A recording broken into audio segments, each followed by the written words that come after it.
Hey, what's up YouTube? Down in the Smartphone Guy coming back at you with another video, and today I want to take a look at a watch that I've been kind of anticipating arriving to my house, and that is the Huawei Watch 2. Now, I want to say this real quick. This is a watch that I broke a cardinal rule for myself, which is never to spend more than $200 on a smartwatch, and I picked this one up for $235. Now, the regular price is actually $300, or for the new classic version of the Huawei Watch 2, you're going to pay $370. So at those prices, I just absolutely could not do it. But I was able to pick it up for $235 from another reviewer who was actually done with it. So I went ahead and picked it up from him. It was Jeff Springer, who also did a full review of this watch. So you can also check his video out. But yeah, so I wanted to pick this up because I am a runner, and I wanted to see how Android 2.0 works. And the reason I picked this one up over some other watches is mainly because of the battery life that a lot of people have been talking about, and I wanted a more sporty watch. A lot of people are actually complaining about the fact that this watch is not as classy looking as the original Huawei watch, but that's actually the reason I picked it up, is because it is designed more for the athlete. So that was one thing I really liked about it. So you can see here we got some rubberized bands, and on the back we got our metal backing, and we got our heart rate sensor, which is dead on. The heart rate sensor so far has been just phenomenal. And then we have our pins here for charging it. So that's the little charging dock it's going to come with. Now, personally, I would have preferred that it had wireless charging, but obviously that's not a feature that they included in the watch. So this is the cable it comes with for charging. And basically in the box you get the cable and you get the watch. That's about it. You can see here that we got kind of I believe this is ceramic. I'm not 100% sure where the numbers are here. And then we have a 1.2-inch AMOLED display, which is really nice. Gets nice and bright, easily visible in even the brightest of days. So that's really nice. And then we got two buttons on the side, and then this is all plastic here. Just plastic, plastic, plastic all around there. And then down here we have our speaker, and I did actually just wear this in the shower, so it is IP68 certified, so you can actually go swimming with this one on. I just wore it in the shower with no issues, except the fact that now the speaker sounds pretty horrible. So I might do a speaker test, but probably not, because it sounds pretty terrible at the moment because it's got a little bit of water in there. So once that dries out, it will probably sound a little bit better. But anyways, with that being said, let's go ahead and turn the watch on. And you can see that I haven't taken a single step yet today, and that's because it's 12:11 a.m.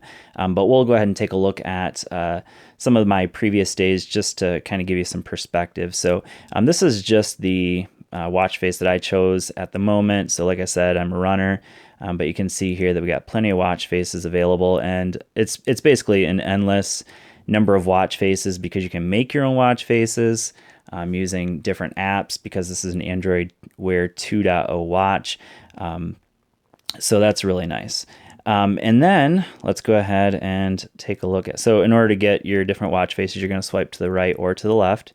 And of course you can go to add more watch faces. And then even within this watch face, you can change up some of the features that it has. So I can change that from heart rate to, what else can I change that one to? Okay, so I can change it to workout, or I can leave it empty. All right, so those are the options that you have available just on this particular face. Now every face kind of has its own different settings that you can change. So down here. All right. So if I swipe from the top, you can see here that I have airplane mode. I have my speaker turned on or off over here. That's just going to turn it off, basically just turn the watch face off. So we'll turn it back on with the button. There it goes. All right, that took a little while. And then of course we have do not disturb, and then we can go into our settings there. We got battery life and the date, and that's it on the top. So that's just going to bring us into our settings, essentially, just kind of a shortcut to the settings. And if I hit this button over here, that'll bring me into all my apps. So of course, like I said, Android Wear 2.0 on here. The only thing that really they have different on this watch from traditional Android Wear 2.0 is we have Runtastic built into it. So this is a watch designed specifically for athletes. Now, I haven't used Runtastic. I've actually been using the Huawei workout. And that's because of the features that it has built into it. And I'll show you the integration with my phone in just a moment. So we have run built in, we have fat burning built in, cardio, we have a walk built in, so that would be the outdoor walking. We have outdoor cycling, treadmill, indoor cycling, other, and then you can even set a training plan. So that is pretty cool. And then, of course, we got all our regular Android Wear 2.0 apps here. And with Android Wear 2.0, you can go without your phone and actually download apps directly to the watch through the Play Store. I'm actually going to not do that at the moment. I did add Play Music in here because that did not come on the watch. And I will mention that, so this has the Android Wear, what is it? The quad-core 1.1 gigahertz processor. It's the Qualcomm Snapdragon Wear 2100. And so far, I'll say this, like, it's not the fastest. It hasn't been crazy slow, but also not super fast. So we'll go in here, just kind of see. So right now I have it turned on to downloaded only because when I run with these guys on, and I have them connected to the watch through Bluetooth. So I'm running with GPS and with my headphones, listening to those on Bluetooth. So I can run completely cordless, which is really nice. And going back into, so if you swipe left, you basically is your way to go back. So go back into the Android Wear.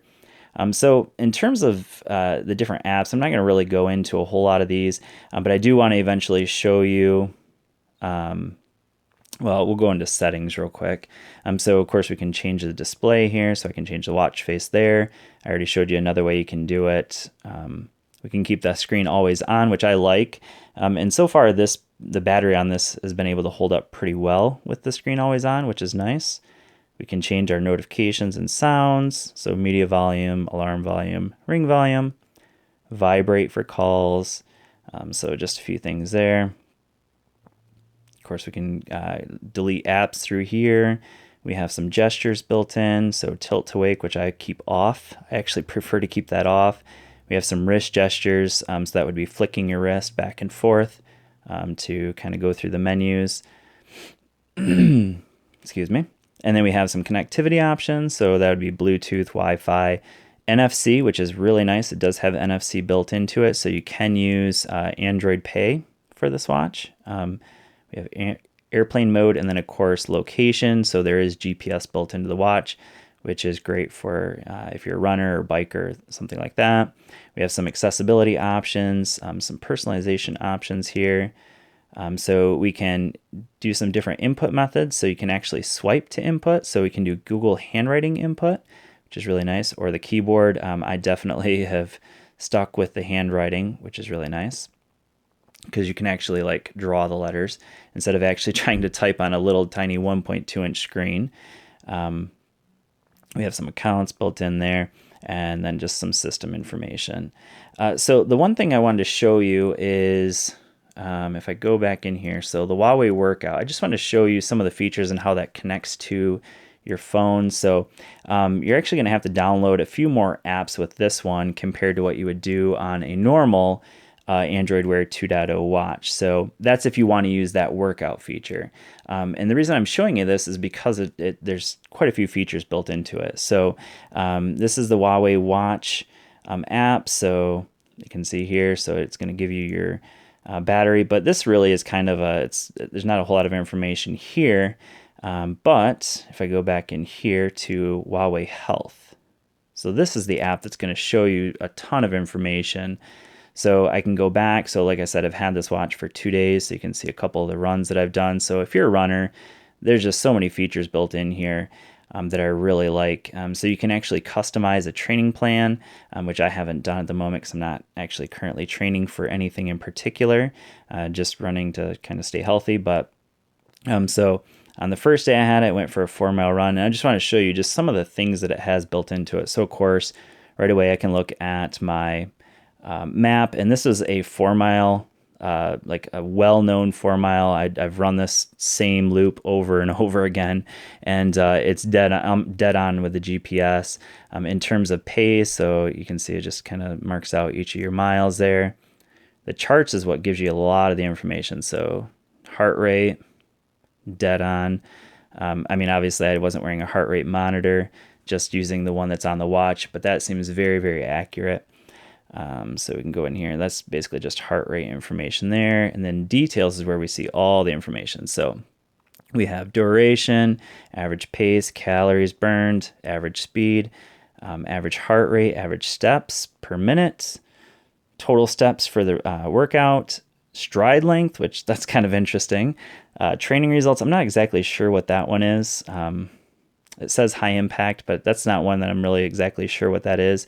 But as a runner, it's nice to know VO2 max. That's kind of cool to know that. So 53, I'm not even sure if that's good or bad.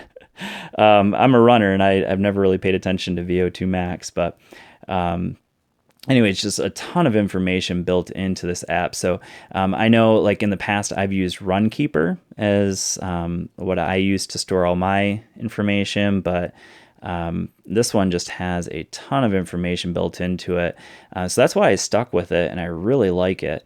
But some really cool features built into that if you are a runner, biker, whatever you might be. If you're an athlete, I just think like this has so much to offer. Now, I want to kind of address a question. This is not my full review. I'll go into more detail with all of that when I do my full review.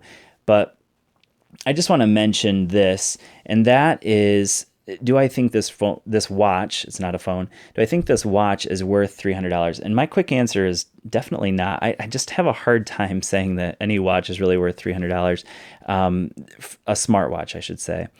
And the reason I say that is because I can get the Honor 6X for $250 or $220 even. Like I've seen it less than $200.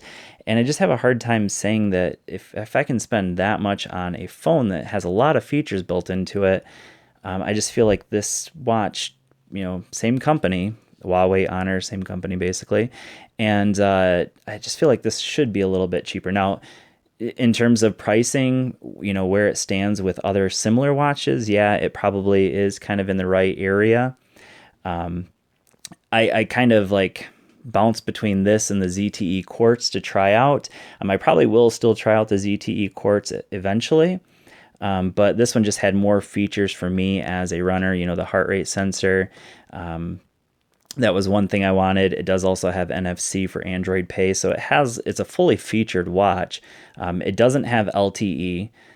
There's a version overseas that has LTE, but in the United States, they're not selling any kind of LTE version. So if you want that version, you're gonna have to get that one imported. But I just think I have a hard time saying that one's worth $300 when I got this one for $200, the TicWatch 2. But I do really like this watch. It's super accurate.